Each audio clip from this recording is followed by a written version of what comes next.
Welcome to my channel NSR digital classes. दोस्तों, आप लोगों का स्वागत है मेरे यूट्यूब चैनल में। चैप्टर नंबर जो 13 है हमारा पृष्ठीय क्षेत्रफल और आयतन की जो प्रश्नावली है 13.4, इसे आज हम डिटेल में सॉल्व करेंगे। ठीक है, बाकी सभी प्रश्नावली और सभी चैप्टर हमने कर रखे हैं, जिसकी लिंक मिल जाएगी आपको डिस्क्रिप्शन पे। ठीक है, और अगर आपको कोई वीडियो नहीं मिल रही है तो बस सिंपली आपको क्या सर्च करना है, क्लास 10th जो भी एक्सरसाइज हो आपका। ठीक है, एक्सरसाइज जो भी हो यहाँ लिख दोगे आप, जैसे कि 1.2 जो भी हो, और फिर आपको चैनल का नाम लिख देना बाई मैथमेटिक्स एनालिसिस। ठीक है, मैं हिंदी मीडियम इंग्लिश मीडियम दोनों को पढ़ाता हूँ, सो आपको दोनों वीडियोस दिखेंगी, हिंदी मीडियम की भी दिखेंगी, इंग्लिश मीडियम की भी दिखेंगी। तो जो वीडियो आपको देखनी है आप आराम से देख सकते हैं। ठीक है, इस तरीके से मैं साइंस वगैरह भी पढ़ा रहा हूँ, हिंदी इंग्लिश सब पढ़ा रहा हूँ, तो आप देख सकते हैं नीचे। तो प्रश्नावली 13.4 हम शुरू करें, और प्रश्नावली 13.4 जो टॉपिक है चिन्हक, उस पर आधारित है। ठीक है ना, तो चिन्हक क्या होता है उसकी हम बात करते हैं। पहले चिन्हक के बारे में जानेंगे अच्छे से, और उसके बाद हम क्वेश्चनों को सॉल्व करेंगे। ठीक है, तो सबसे पहले देखो चिन्हक के बारे में जानते हैं। चिन्हक, चिन्हक को अंग्रेजी में बोला जाता है फ्रस्टम। क्या बोला जाता है? फ्रस्टम। और एक चीज़ मैं आपको हमेशा बोलता हूँ कि आपको हिंदी के साथ साथ थोड़ी बहुत इंग्लिश की भी नॉलेज रखनी पड़ेगी, क्योंकि फ्यूचर में जाके ना आप बड़ी क्लासों में जाके आपको इंग्लिश सारे पढ़ने पड़ेंगे, और हो सकता है आप जब बच्चों को पढ़ाओ खुद, तो आगे चल के बच्चे सारे इंग्लिश मीडियम में ही पढ़ें। तो आपको हिंदी के साथ साथ इंग्लिश का भी नॉलेज होना चाहिए, तभी मैं सारी चीज़ें बोलता भी रहता हूँ। तो चिन्हक को अंग्रेजी में बोलते हैं क्या? फ्रस्टम। ठीक है, फ्रस्टम होता क्या है? देखो आपके पास एक टोपी है, जोकर की टोपी देखी है ना आपने, जिसे हम क्या बोलते हैं? शंकु बोलते हैं। जिसे हम क्या बोलते हैं? शंकु बोलते हैं। ठीक है, ये हमारे पास शंकु है, और हमने क्या किया, शंकु को, इस टोपी को यहाँ से ना काट दिया। ठीक है, काट दिया, और नीचे का जो टुकड़ा है इसे ये ले लिया, ये हमारे पास नीचे का टुकड़ा आ गया। ठीक है, ये नीचे वाला हिस्सा है। तो नीचे वाला हिस्सा जो देख रहे हैं आप, उसमें आपको एक चीज़ दिख रही होगी कि ऊपर और नीचे क्या है, दो त्रिज्या है। एक त्रिज्या ये R1 है, इस त्रिज्या को हम R2 बोलेंगे, ये मेरी ऊंचाई है, और ये मेरा त्रिज्या की ऊंचाई L है। ठीक है, आया समझ में? तो ये जो पार्ट है, ये जो पार्ट है, ये जो टुकड़ा है, इसे हम बोलते हैं चिन्हक। इसे हम क्या बोलते हैं? चिन्हक। तो अभी तक हमने जितनी भी आकृति के बारे में पढ़ा है उनमें सब चीज़ें थी, तो चिन्हक में भी होगी। ठीक है, सबसे पहला अब आता है, देखो सूत्र। सूत्र याद होना बहुत ज़रूरी है। तो पहला सूत्र क्या है? चिन्हक का आयतन। कि भैया चिन्हक का आयतन क्या होगा? तो ये सूत्र याद रखिएगा, क्या होता है? 1/3 पाई गुणा h, अंदर आ जाएगा R1 का स्क्वायर, R2 का स्क्वायर, R1 R2। आप एक बार दो बार पढ़ोगे, एक दो बार कॉपी में लिखोगे, आपको सारे सूत्र अपने आप याद हो जाएंगे। ठीक है, और चिन्हक का जो सूत्र है ना, वो शंकु के सूत्र से थोड़ा मैच करता है, ये थोड़ा ध्यान रखना, तो आपको ऑटोमेटिकली याद आ जाएगा। ठीक है, फिर वक्र पृष्ठीय क्षेत्रफल की बात करते हैं। पृष्ठीय क्षेत्रफल और संपूर्ण पृष्ठीय क्षेत्रफल में अंतर है। पृष्ठ का मतलब होता है बाहर बाहर से, और संपूर्ण का मतलब होता है बाहर से भी, नीचे के तलवे से भी, और ऊपर के तलवे से भी। ठीक है, तो सबसे पहले हम बात करते हैं चिन्हक का वक्र पृष्ठीय क्षेत्रफल।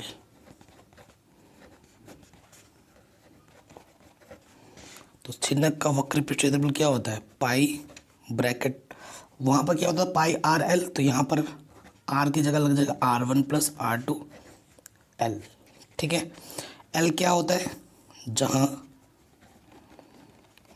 L मतलब त्रिज्या ऊंचाई। L क्या होता है? त्रिज्या ऊंचाई। तिर्यक ऊंचाई निकालने का पता है सूत्र क्या होता है? यहाँ पर जो L बराबर होगा ना, वो सूत्र होगा आपका अंडर रूट के अंदर h² R2 माइनस R1 का स्क्वायर प्लस में। ठीक है, ये चीज़ हो गई, है समझ में। नंबर 3, छिन्नक का संपूर्ण पृष्ठीय क्षेत्रफल। इस सूत्र की बात करेंगे तो ये होगा पाई एल। एल अगर आपको दिया हुआ तो अच्छी बात है, नहीं दिया हुआ तो इस फॉर्मूले से हम निकालोगे। पाई एल अंदर आ जाएगा R1 plus R2 plus pi R1 का स्क्वायर प्लस पाई R2 का स्क्वायर। ठीक है, ये 3 सूत्र आपको याद रखने हैं। 3-4 सूत्र जो मैंने आपको लिखा है आपके स्क्रीन पे जो दिख रहे हैं, इनको याद रखना। बाकी सूत्र अगर याद है तो कॉन्सेप्ट समझ के आप सूत्र का प्रयोग करके आसानी के साथ आंसर प्राप्त कर सकते हैं। ठीक है, तो सूत्र ज़रूर याद कर लेना, लिख के अपने दीवारों पर चिपका देना। ठीक है ना। चलिए आते हैं प्रश्नावली 13.4 में। ठीक है, पहला क्वेश्चन पढ़ते हैं। तो हमसे पहले क्वेश्चन में क्या बोल रहे हैं? पानी पीने वाला एक गिलास 14 सेंटीमीटर ऊंचाई वाले एक शंकु के चिन्ह के आकार का है। दोनों वृत्ताकार सिरों के व्यास 4 सेंटीमीटर और 2 सेंटीमीटर है। इस गिलास की धारिता ज्ञात कीजिए। ठीक है, यहाँ पर एक वर्ड आया धारिता। धारिता का मतलब क्या होता है? सबसे पहले नोट करके लिखना। जो भी चीज़ नई नई लगे आपको ना कि मैं भूल सकता हूँ या भूल सकती हूँ, तो यहाँ पर एक वर्ड आया धारिता। धारिता का मतलब होता है आयतन।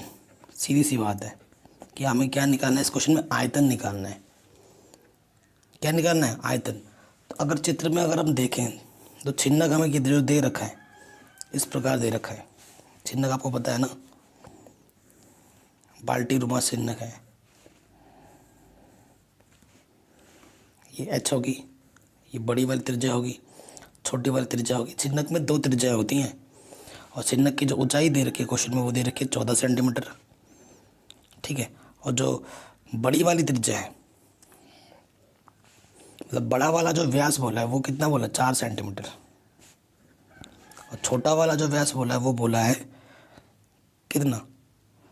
2 सेंटीमीटर। ठीक है, तो व्यास अगर 2 सेंटीमीटर तो त्रिज्या कितनी हो जाएगी? 1 सेंटीमीटर आधी। अगर व्यास 4 सेंटीमीटर तो त्रिज्या कितनी हो जाएगी? 2 सेंटीमीटर। तो हम लिखेंगे क्वेश्चन नंबर 1 में दिया है करके। क्या दे रखा है? पहले ऐसे प्रॉपर लिखोगे आप, दिया है छिन्नक की त्रिज्याएं। ऐसे लिख देना, त्रिज्या मतलब बड़ा वाला कितना दे रखा है? 2 सेंटीमीटर। छोटा वाला कितना दे रखा है? 1 सेंटीमीटर। हालांकि हमें व्यास दे रखा था, व्यास का आधा कर देंगे तो त्रिज्या आ जाती है, वही लिख दिया मैंने। और जो ऊंचाई है, ऊंचाई h, वो हमें कितनी दे रखी है? 14 सेंटीमीटर। ठीक है, हमें क्या बोला है? आयतन निकालने के लिए बोला है। और आयतन का सूत्र क्या होता है? 1/3 पाई h R1 square R2 square plus R1 R2। तो मेरे को L की ज़रूरत नहीं पड़ती है आयतन निकालने में, है ना। तो हम क्या करेंगे? अतः प्रश्नानुसार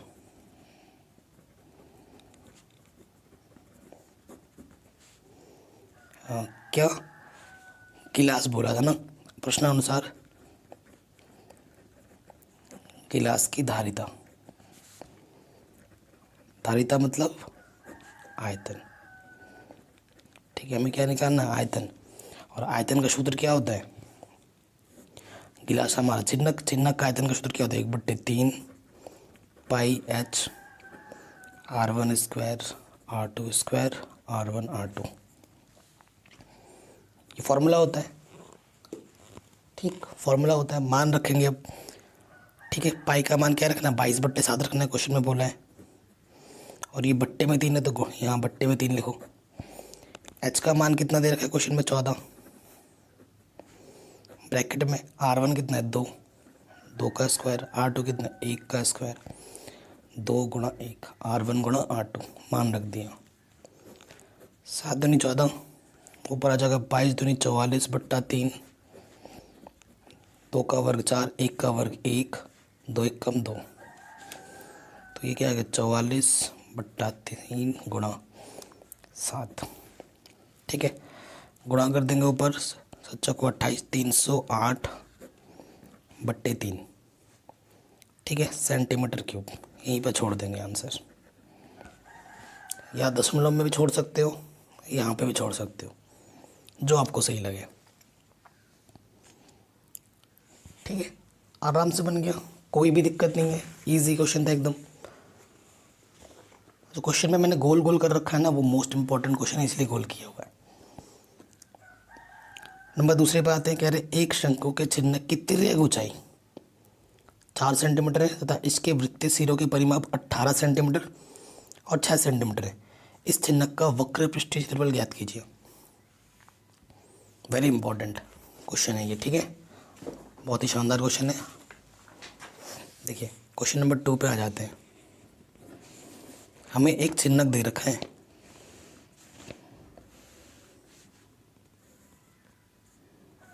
ठीक है, ये हमारा चिन्हक है। तो परिमाप दे रखा है, परिमाप का मतलब वृत्तीय शिरों का परिमाप, ये दे रखा है और ये दे रखा है, और तिर्यक ऊंचाई दे रखी है L, मतलब यहाँ से लेकर यहाँ तक कितना दे रखा है 4 सेंटीमीटर। तो 4 सेंटीमीटर क्या है L, तिर्यक ऊंचाई है। और ये वाला जो परिमाप दे रखा है, एक परिमाप दे रखा है छोटा वाला, कितना, छोटे वाले के लिए बोला है परिमाप हमारे पास क्वेश्चन में 6 सेंटीमीटर, और बड़े वाले के लिए परिमाप कितना दे रखा है 18 सेंटीमीटर। त्रिज्या नहीं पता है हमें क्या नहीं पता, त्रिज्या। ये कितने माना, ये त्रिज्या R1 है और ये त्रिज्या R2 है। ठीक है, सो देखो, माना चिन्ह की त्रिज्याएं R1 व R2 है। ठीक है, ऐसे करके लिख लेना प्रॉपर वे में। ठीक है, और चित्र बना के दिखाना भी ज़रूर कि R1 कौन सा है और R2 कौन सा है। फिर लिखोगे दिया है वृत्तीय परिमाप,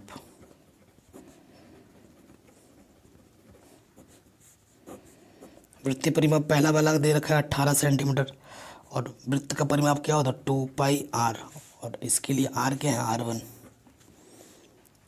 ठीक है, कोई दिक्कत नहीं है। ये 2 गुणे में है, इधर के क्या हो जाएगा बट्टे में, तो R1 का मान क्या हो गया 9/π।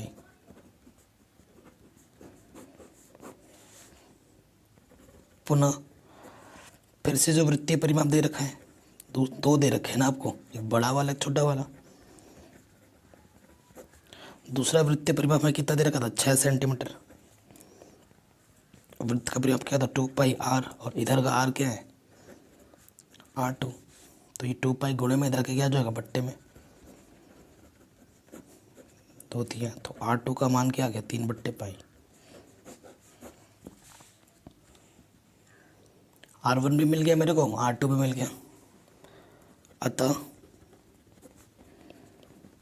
प्रश्नानुसार हमें क्या निकालना है, चिन्हक का वक्र पृष्ठीय क्षेत्रफल। सूत्र क्या होता है पाई R1 + R2L। ठीक है, L तो दे ही रखा था, L हमारा क्या था तिर्यक ऊंचाई। कितनी 4 है। ठीक है, पाई का मान मत रखना अभी, क्यों नहीं रखना है मैं बता रहा हूँ। देखो R1 कितना है मेरे पास 9/π, R2 का मान कितना है 3/π, और L कितना है 4।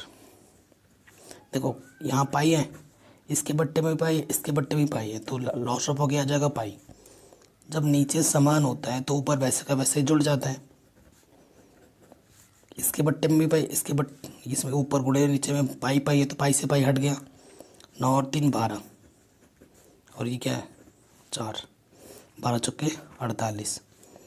क्षेत्रफल है सेंटीमीटर मात्रक था तो ऊपर घात 2 लग जाएगी। क्षेत्रफल जब निकालते हैं तो घात 2 लगती है, आयतन जब निकालते हैं तो घात 3 लगती है। ठीक है, तो ये क्वेश्चन हमारा आराम से बन गया, कोई दिक्कत नहीं होगी, है ना। इजी क्वेश्चन था, इजी तरीके से हो गया। अब आते हैं क्वेश्चन नंबर 3 में। अगर अभी तक भी आपने वीडियो को लाइक नहीं किया है प्लीज़ लाइक करो, कमेंट करके ज़रूर बताओ कि आपको वीडियो कैसी लग रही है। और आपकी जो भी डिमांडिंग वीडियोज़ आप कमेंट करके बता सकते हैं, वो वीडियो भी बनाई जाएगी आपके नाम को लेकर। कह रहे हैं एक तुर्की टोपी शंखों के चिन्ह के आकार की है। ये आकार दिख रहा है ऊपर, ठीक है, इस तरीके से। कह रहे हैं यदि इसके खुले सिरे की त्रिज्या 10 सेंटीमीटर है, जो सिरा खुला है ना, जहाँ से टोपी आप सर में डालते हो, तो उसकी त्रिज्या हमें दे रखी है 10, और इसके ऊपरी सिरे की त्रिज्या 4 सेंटीमीटर है, और टोपी की त्रिज्या ऊंचाई 15 सेंटीमीटर है। तो इसके बनाने में प्रयुक्त पदार्थ का क्षेत्रफल ज्ञात कीजिए। ज़बरदस्त क्वेश्चन है, इजी है लेकिन।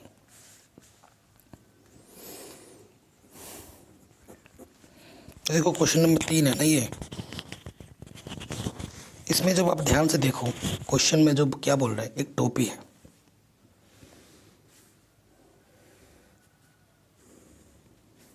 ये वाला हिस्सा खुला है क्योंकि टोपी आप सर में ही पहनोगे, और यहाँ से तो खुला नहीं रहेगा क्योंकि हवा आएगी, यहाँ से क्या रहता है बंद रहता है, ये वाला हिस्सा क्या रहता है बंद रहता है। तो टोपी बनाने के लिए कितना मटेरियल लग रहा है वो हमें बताना है, ठीक है, कितना कपड़ा का टोपी बना है वो बताना है। हमें क्या दे रखा है, यहाँ से लेकर यहाँ तक त्रिज्या क्या दे रखी है 4 सेंटीमीटर, और जो बड़े वाला जहाँ से सिरा खुला हुआ है ये त्रिज्या हमें दे रखी है 10 सेंटीमीटर। ठीक है, ये सिरे त्रिज्या हमें कितनी दे रखी है 10 सेंटीमीटर दे रखी है। और क्या बोला है, एक तुर्की टोपी शंख, और इसकी त्रिज्या ऊंचाई कितनी दे रखी है, त्रिज्या ऊंचाई ये है हमारा, ये दे रखा है 15 सेंटीमीटर, यानी कि एल हमें दे रखा है 15 सेंटीमीटर त्रिज्या ऊंचाई। ठीक है, यहाँ से लेकर यहाँ तक बन गया। अब क्वेश्चन को समझो पहले, प्रश्नानुसार आपको क्या है कितना लगेगा, तो कितना देखो, इतना टोपी तो है ही है, ये क्या है चिन्हक का क्षेत्रफल, चिन्हक का वक्र क्षेत्रफल बाहर से, और ऊपर जो देखो ऐसे खुला हुआ है ना, ये बाहर से एक चिन्हक है, और इसके ऊपर जो रखा पड़ा है, इसके ऊपर ये वाला हिस्सा भी तो बंद है ना, ऐसा बनाया हुआ है, ये वृत्ताकार पार्ट है। ठीक है, तो कितना वस्त्र लगा बनाने में, उसको निकालने के क्या निकालना पड़ेगा, चिन्हक का क्षेत्रफल प्लस ये जो ऊपर वृत्ताकार भाग है उसका क्षेत्रफल, है ना, क्योंकि ये भी तो बना है ऊन से, ये भी बना है ऊन से, तो इसका क्षेत्रफल चिन्हक का क्षेत्रफल प्लस वृत्त का क्षेत्रफल। समझ पा रहे हैं आप। ठीक है, तो ये चीज़ हमें निकालनी है।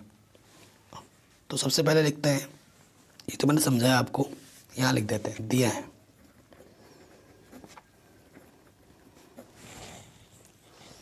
ठीक है, क्या दिया हुआ है हमें,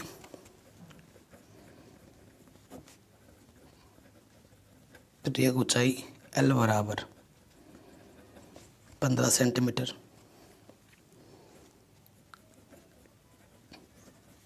त्रिज्या जो हमें दे रखी है R1 दे रखा है 10 सेंटीमीटर।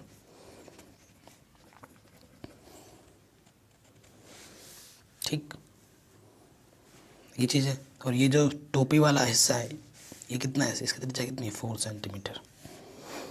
तो लिख देंगे टोपी है, टो है, ठीक है, टोपी बनाने के लिए कुल वस्त्र का क्षेत्रफल, यही हमें निकालना है। वो क्या होगा छिन्नक का क्षेत्रफल प्लस वृत्त का क्षेत्रफल। छिन्नक का क्षेत्रफल सूत्र क्या होता है? पाई R1 प्लस R2L, और वृत्त का क्षेत्रफल क्या होता है? पाई R²। तो ये वाला R क्या है? छोटा वाला पाई R2²। अब मान रखना है, R1 कितना है? 10, L है 15,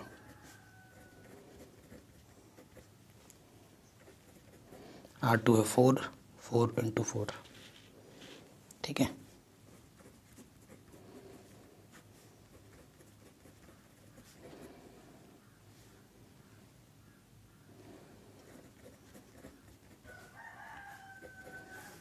अच्छा, चक्कू 16 आ गया।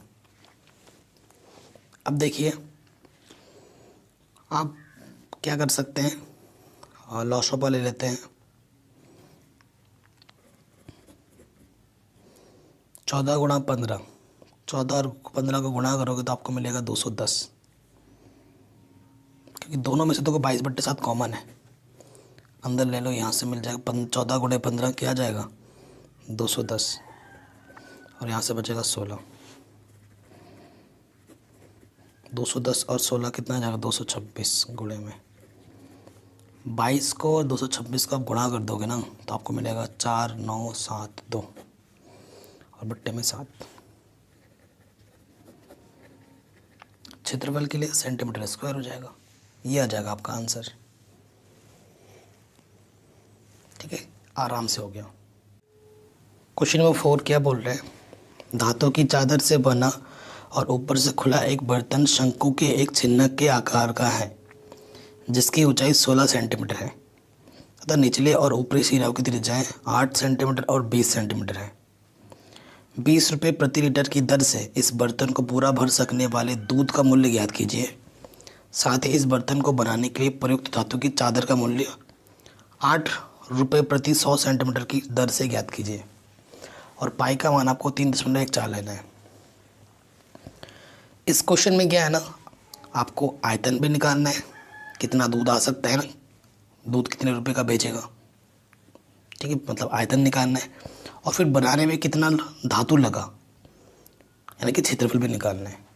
तो 2 चीज़ें निकालनी है, ठीक है, एक ही क्वेश्चन में आयतन और क्षेत्रफल दोनों चीज़ें निकालनी है। चलिए शुरू करते हैं।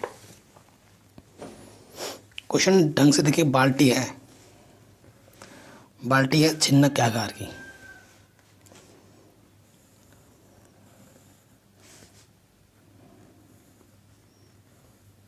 ठीक है, ये बाल्टी है, लेकिन बाल्टी में यहाँ से खुला थोड़ी ना होगा, यहाँ से खुला होगा तो बाल्टी से तो दूध तो नीचे गिर जाएगा। ये भाई धातु जो है नीचे बंद है पूरा धातु, जब क्षेत्रफल निकालोगे इसकी ज़रूरत पड़ेगी, ठीक है। क्या बोला है, जो ऊपरी वाला त्रिज्या है वो 20 सेंटीमीटर है, ये वाला 20 है, ठीक है। ऊंचाई हमें दे रखा है क्वेश्चन में 16 सेंटीमीटर, और ये वाली त्रिज्या हमें दे रखी है 8 सेंटीमीटर। हमें त्रिज्या की ऊंचाई नहीं पता है, निकालनी पड़ेगी, ठीक है। क्वेश्चन में जब ज़रूरत पड़ेगी तो हमें ये निकालनी पड़ेगी। तो त्रिज्या की ऊंचाई आगे चल के हमें ज़रूरत पड़ेगी तो अभी निकाल लेते हैं। क्वेश्चन नंबर हमारा ये 4 है, तो सबसे पहले लिखते हैं दिया है छिन्नक की त्रिज्या है।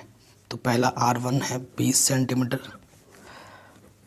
R2 है 8 सेंटीमीटर, सेंटीमीटर में दे रखा है, ठीक है। उसके बाद ऊंचाई h वो हमें दे रखा है 16 सेंटीमीटर, ठीक है। और पाई का मान क्या है यूज़ करने के लिए बोला है? 3.14। पहली चीज़ तो ये है, ठीक है।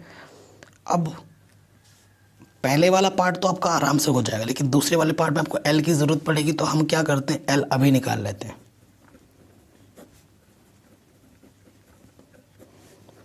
मैंने आपको फॉर्मूला बताया था, क्या होता है, h² R1 - R2 का स्क्वायर। देखो R1 में से R2 घटाओ या R2 में से R1 घटाओ, कोई फ़र्क नहीं पड़ता, आंसर सेम ही आएगा, करके देख लेना। अब देखो h कितना है हमारे पास 16, 16 का स्क्वायर यानी कि 16 गुणा 16, R1 है 20, R2 है 8 स्क्वायर, यानी कि 16 का स्क्वायर, 20 में से 8 घटाएंगे तो 12 का स्क्वायर। 16 का स्क्वायर होता है 256, 12 का स्क्वायर होता है 144। इन दोनों को जोड़ोगे तो 400 आ जाएगा, और 400 का वर्गमूल कितना होता है 20, क्योंकि 400 को हम लिख सकते हैं 20 गुणा 20। तो जोड़ा किसका बना 20 का।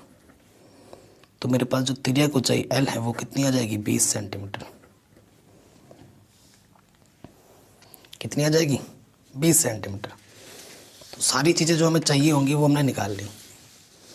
अब आ जाते हैं पहले पार्ट में कि बर्तन में दूध कितना आ सकता है। पहले तो वही निकालना है ना, दूध कितना आ सकता है, यानी कि आयतन निकालना है। किसी वस्तु में कितनी चीज़ आ सकती है, इसका मतलब है हमें क्या निकालना है आयतन। कोई चीज़ कितनी जगह घेर सकती है, इसका मतलब क्या निकालना है क्षेत्रफल। तो लिखेंगे अतः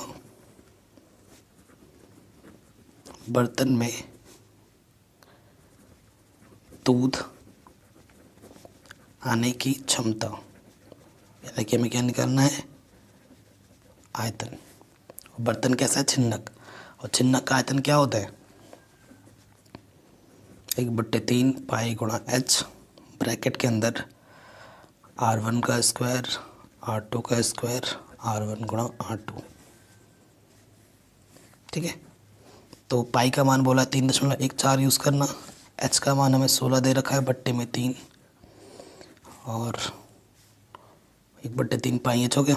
R1 कितना दे रखा है हमें 20 का वर्ग, R2 दे रखा है 8 का वर्ग, R1 गुणा R2 20 गुणा 8। ठीक है, अब सरल करते हैं। सो देखिए यहाँ से तो इसको कभी छेड़ नहीं रहे अभी हम। यहाँ क्या हो जाएगा 20 का वर्ग 400, 8 का वर्ग 8 8 64, 8 दूनी 16 160। तो ये हो जाएगा 3.14 गुणा 16/3, और इन सब को जब मैं जोड़ूंगा तो ये हो जाएगा 624। ये कितना हो गया 624। क्या ये 3 से कटेगा जी बिल्कुल कटेगा। 3 दूनी 6, 3 8 24। 3.14 गुणा 16 गुणा 208, इन दोनों की गुणा कर दोगे 848, तो आपको मिल जाएगा इतना। ठीक है, फिर इनकी आपस में गुणा करोगे आपको मिलेगा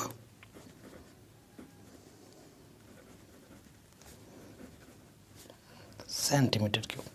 ठीक है, आप कहोगे सर फटाक फटाक से कर ले रहे हो आप, तो ये मैंने कैलकुलेशन पहले ही कर रखी। अभी मैं आपके सामने गुणा करूँ भाग करूँ, गुणा भाग करने में टाइम बहुत लग जाएगा है ना सिखाते सिखाते, और वो उससे वीडियो लंबी बन जाएगी। और मैं आपको तो गुणा भाग करना आता ही होगा ना, तो ये गुणा भाग वो काम तो आपको खुद ही करना पड़ेगा ना। अगर नहीं आता तो सीखो, क्योंकि नहीं तो एग्ज़ाम में जाके अटक जाओगे। सेंटीमीटर क्यूब में आया आंसर, लेकिन क्वेश्चन में लीटर में दे रखा है कि 1 लीटर का कीमत इतना है ना, तो सेंटीमीटर को लीटर में बदलना है। अगर सेंटीमीटर को लीटर में बदलना है तो लीटर में बदलने के लिए 1000 से भाग देते हैं, क्योंकि 1000 मीटर मतलब 1 लीटर में 1000 होता है ना, इसीलिए 1000 से हमें क्या करना पड़ेगा भाग देना पड़ेगा। यानी कि 1 2 3 स्थान बाद दशमलव खिसक जाएगा। दशमलव यहाँ था, अब 3 स्थान बाद आगे आ जाएगा 1 2 3, यहाँ पे आ जाएगा 10.4 इतना हो जाएगा। 4 9 9 2 है, तो इसको हम ऐसे भी लिख सकते हैं 10.4। यहाँ पर संख्या 5 से बड़ी है, अगर 5 से बड़ी होती है जो भी एक इसमें जोड़ देना होता है इस संख्या में जो इससे पहले होता है। तो 4 में 1 जोड़ेंगे तो हो जाएगा 5। ठीक है, और यहाँ लिख देंगे हम लीटर। इतना लीटर दूध उस बाल्टी में आ सकता है। तो ये हमने निकाल दिया आयतन। ठीक है, एक बाल्टी में 10 लीटर 0.45 दूध आ सकता है, और क्वेश्चन में बोला है कि 1 लीटर का दूध 20 रुपये है, तो इतने लीटर का दाम क्या होगा। तो लिखोगे चूँकि 1 लीटर दूध की कीमत 20 रुपये। देखो एक टॉफ़ी की कीमत 2 रुपये है, तो 2 टॉफ़ी की कीमत क्या कितनी हो, 4 रुपये। 2 को 2 से गुणा कर दिया। अगर 1 लीटर दूध की कीमत 20 रुपये है तो 10.5 लीटर दूध की कीमत क्या होगी, 10.45 को 20 से गुणा कर दो।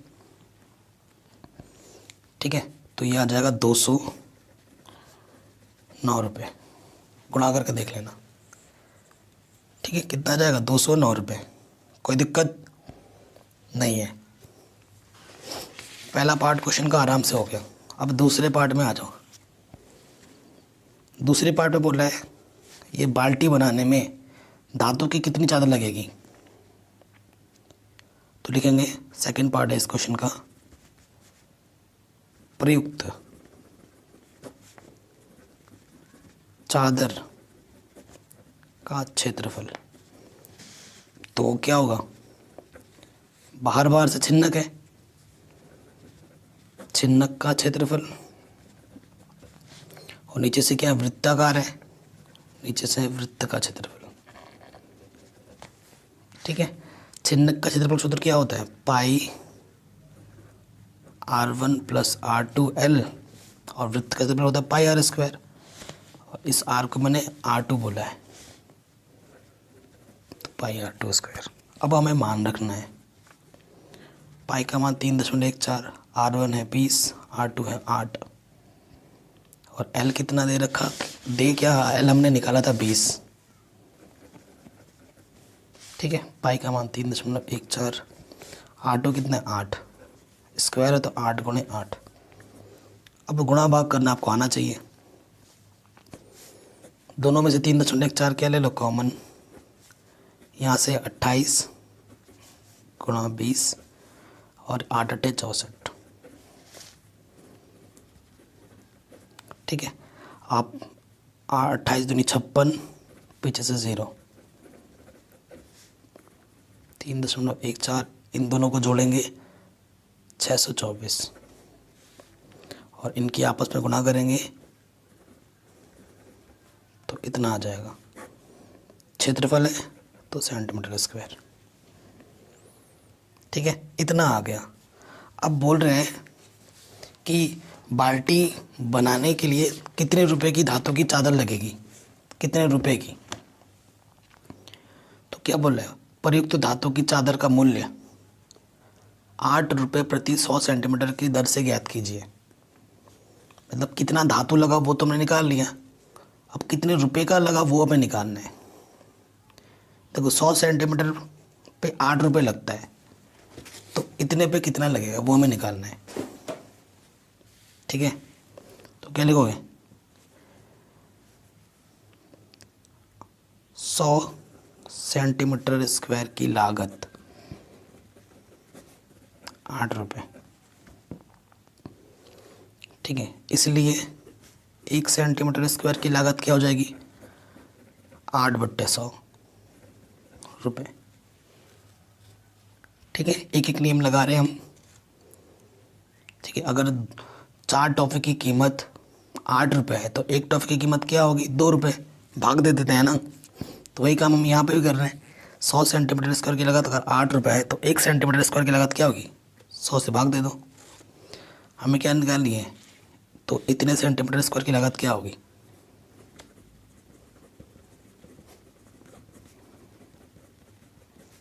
एक टॉफ़ी की कीमत अगर इतनी है तो इतने टॉफ़ी की कीमत क्या होगी, इसको इससे क्या कर देना, गुणा कर देना है।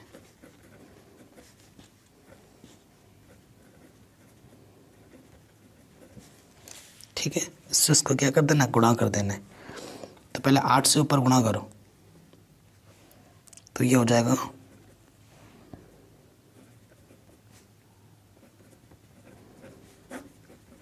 ठीक है, ऊपर 8 से गुणा कर दिया। अब क्या करना है, 100 से भाग देना है। जब 100, 1000 ऐसे कुछ नंबर आते हैं, कितने ज़ीरोज़ हैं, 2, तो 0.2 स्थान आगे आ जाएगा, यहाँ लग जाएगा 0.2। इतने रुपए, तो इसको हम लिख सकते हैं 156। देखो 5 से बड़ा है, एक बढ़ा के लिख दो 4 पे, 4 में एक जोड़ेंगे तो 5 हो जाएगा। इतने रुपए, तो इतने रुपए लगेंगे बाल्टी बनाने में। ठीक है, तो ये क्वेश्चन भी हमारा आराम से बन गया। बहुत इंपॉर्टेंट क्वेश्चन है। और क्वेश्चन नंबर 4 और क्वेश्चन नंबर 5 में से कोई सा भी क्वेश्चन एग्जाम में आता है ना, सीधे सबसे बड़े नंबर में आएगा, सबसे बड़ा। ठीक है, अब आते हैं क्वेश्चन नंबर 5 में। मोस्ट इम्पॉर्टेंट है, ये भी काफ़ी बार पूछा गया है, सबसे बड़े नंबर में, बहुत ही ज़्यादा इम्पॉर्टेंट है। तो क्वेश्चन क्या बोल रहा है, 20 सेंटीमीटर ऊंचाई और शीर्ष कोण 60 डिग्री वाले एक शंकु को उसकी ऊंचाई के बीचों बीच से होकर जाते हुए एक तल से 2 भागों में काटा गया है, जबकि तल शंकु के आधार के समांतर है। यदि इस प्राप्त शंकु के चिन्हक को 1/16 सेंटीमीटर वाले एक तार के रूप में बदल दिया जाता है तो तार की लंबाई ज्ञात कीजिए। ठीक है, मस्त क्वेश्चन है, एकदम ज़बरदस्त क्वेश्चन है। ठीक है, तो क्या रहे, देखो छिन्नक से ही तार बनाया जाएगा, यानी कि जो छिन्नक का जितना आयतन होगा वो किसके आयतन के बराबर होगा, तार के आयतन। मोस्ट इंपॉर्टेंट क्वेश्चन है 5वां वाला, क्योंकि इसमें छिन्नक का कॉन्सेप्ट भी लगेगा और इससे पहले जो आपने पढ़ा है 13.3 का कॉन्सेप्ट वो भी लगेगा। दोनों कॉन्सेप्ट को मिलाकर है, इसी वजह से ये क्वेश्चन ज़्यादा इंपॉर्टेंट है और इसी वजह से ये क्वेश्चन बहुत बार पूछा गया एग्जाम में, बहुत ही ज़्यादा बार। ठीक है, तो मोस्ट इंपॉर्टेंट है, सबसे बड़े मार्क्स में आ सकता है ये क्वेश्चन। तो पहले देखिए छिन्नक की बात करते हैं। हमें क्या बोला है क्वेश्चन में, हमारे पास एक टोपी है,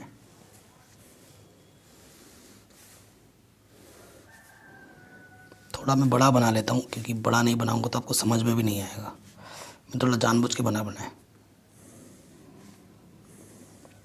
ठीक है, इसको बीचों बीच से काटा गया है, एकदम समान बराबर। शंकु की जो टोटल ऊंचाई थी ना वो 20 थी, कितनी थी, 20। जब इसको बीचों बीच से काटा जाएगा तो इसकी ऊंचाई यहाँ से यहाँ तक कितनी रह जाएगी, 10। समझ में आ रहे हैं आपको। मान लेते हैं ये वाली जो त्रिज्या है वो बड़ी आ रहा है और ये वाली त्रिज्या यहाँ से जब काटोगे तो यहाँ से भी तो ऐसा काटोगे ना, तो यहाँ से इसकी त्रिज्या मैं छोटा r मान लेता हूँ, ये मेरी ऊंचाई है। अगर यहाँ से यहाँ तक 10 है तो ये भी कितनी होगी, 10, क्योंकि टोटल कितनी है, 20 है, क्वेश्चन में दे रखा है। और इनके बीच का जो कोण है ना वो कितना है, 60 डिग्री बोला है कि 60 डिग्री के कोण पे झुका हुआ है। अब ये जो ऊंचाई है बीचों बीच से है, परपेंडिकुलर है, लंबवत है। तो जब लंबवत होता है ना तो ये जो त्रिज्या है मतलब ये जो कोण है आधी हो जाएगी, इधर जितनी होगी इधर भी उतनी होगी। टोटल 60 है, 60 का आधा कितना हो जाएगा, 30। ठीक है, आयजन में, क्योंकि ये लंबवत है। अब देखिए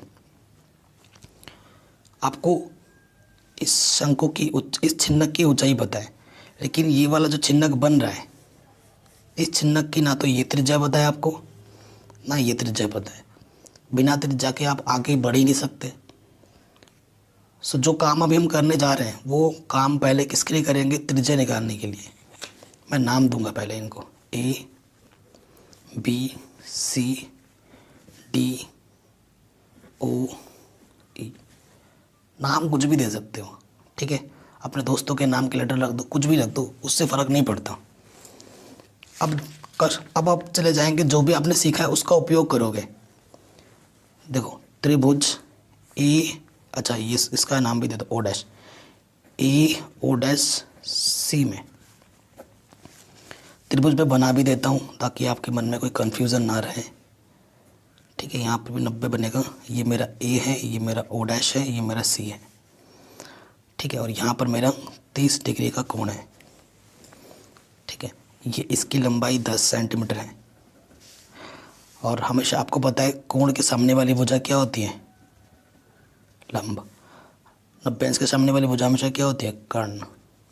ये कर्ण है, ये लंब है, तो ये हमारी क्या हो जाएगी, आधार। ठीक है, त्रिकोणमिति क्या कहती है, जो पता है और जो निकालना है उसके भी संबंध लगाओ। आपको पता है लंब बट्टे आधार क्या होता है, tan थीटा, और थीटा कितना है हमारे पास 30। लंबा निकालना है, आधार पता है, इनके भी संबंध लगा दिया मैंने। और लंब बट्टा आधार क्या होता है tan थीटा, और थीटा कितना है 30। सीख रखा है ना भैया आपने। लाला आम लाया, कच्चा कच्चा आम, लंब बट्टे कर्ण sine theta, cos 10 cosec sec cot. तो लंब बट्टे आधार, लंब ऊपर आधार नीचे, तो क्या आ जाएगा tan थीटा। ठीक है, तो लंब कितना है मेरा O dash C, O dash C को आपने क्या बोला है, पहले मान रख देता हूँ। और आधार क्या है मेरे 10। tan 30 का मान क्या होता है 1/√3। ओ डैश सी आपने आर माना है। ठीक है, तो ये बट्टे में रख के क्या हो जाएगा गुणा, तो आर का मान आ जाएगा 10√3, 10/√3 सेंटीमीटर। कोई दिक्कत नहीं हुई ना। तो छोटा वाला आर मिल गया। अब आपको बड़ा वाला आर चाहिए। बड़ा वाला आर कैसे मिलेगा, ये वाला त्रिभुज लेना है ए ओ डी। फिर से लिखोगे त्रिभुज ए ओ डी में। मैं त्रिभुज बना के दिखाता हूँ आपको, आपके मन में कोई दुविधा ना रहे। ये ए है, ये ओ है, ये डी है। ए ओ कितना है 20 सेंटीमीटर, और इसको आपने आर बोला है, और यहाँ पर आपका कोण कितना है 30 डिग्री। कोई दिक्कत नहीं है। इसके सामने वाला ये क्या होता है लंब, ये 90 अंश के सामने वाला क्या होता है कर्ण, और ये फिर क्या हो जाएगा आधार। फिर से वही लंब निकालने, आधार पता है, लंब बट्टा आधार क्या होता है tan थीटा। थीटा कितना है 30। लंब है हमारा आर, आधार है 20। tan 30 का मान क्या होता है 1/√3। 20 इधर बट्टे में रखे क्या हो जाएगा गुणा में, 20 से कम 20/√3। तो छोटा वाला आर भी मिल गया, बड़ा वाला आर भी मिल गया। ठीक है, छोटा वाला आर भी मिल गया, बड़ा वाला आर भी मिल गया। अब क्वेश्चन में आ जाओ फिर से। क्वेश्चन में क्या बोल रहे हैं, जो छिन्नक आपको मिलता है कि कह रहे हो बीचों बीच से होकर एक दो भागों में काटेगा, जबकि तल शंकु के समांतर है। यदि इस शंकु से प्राप्त छिन्नक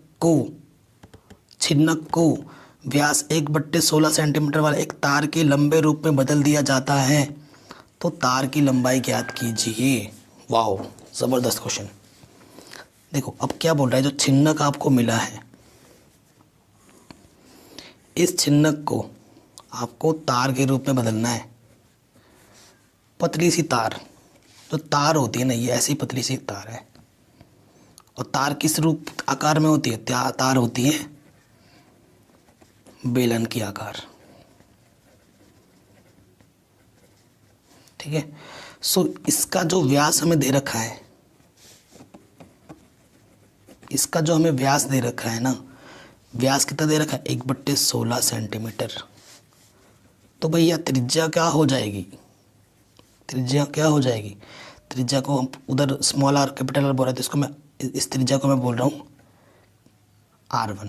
तो त्रिज्या क्या हो जाएगी 1/16 सेंटीमीटर की आधी, क्योंकि व्यास जितना होता है उसका आधा होता है त्रिज्या। तो 1/16 का आधा मतलब बट्टे 2।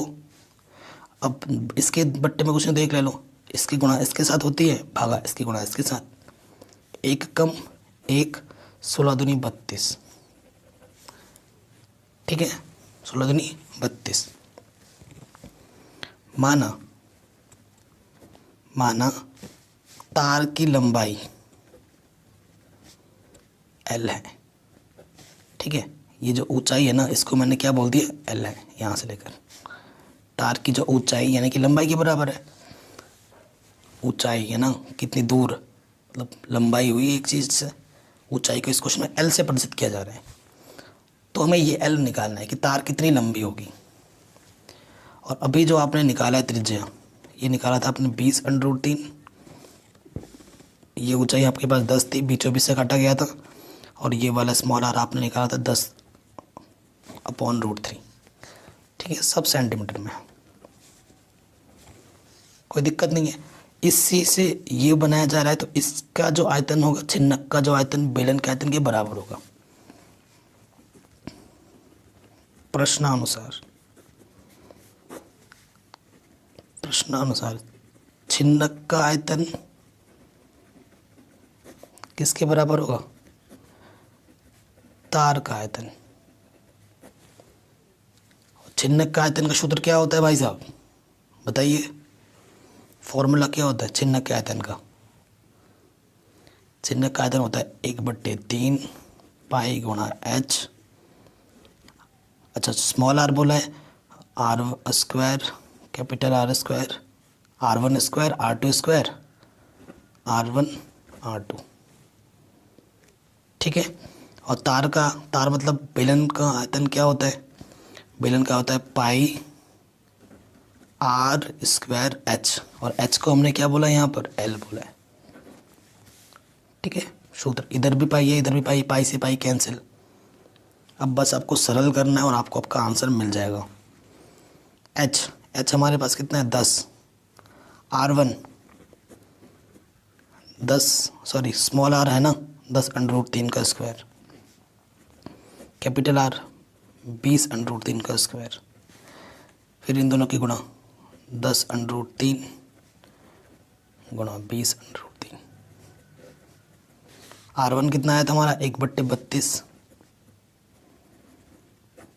स्क्वायर है तो स्क्वायर मतलब 2 बार गुणा में, और आपको l निकालना है।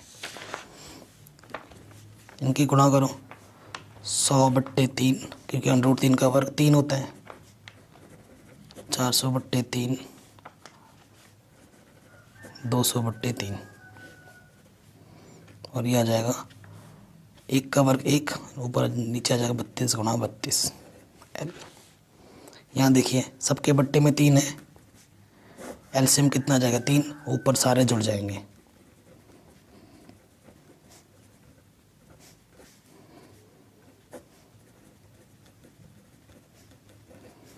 ठीक है, तो ऊपर जोड़ो 400 500 700,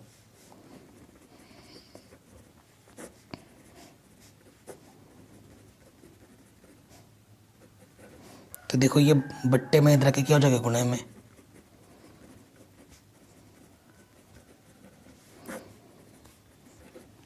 ठीक है, ये चीज़ आ गई।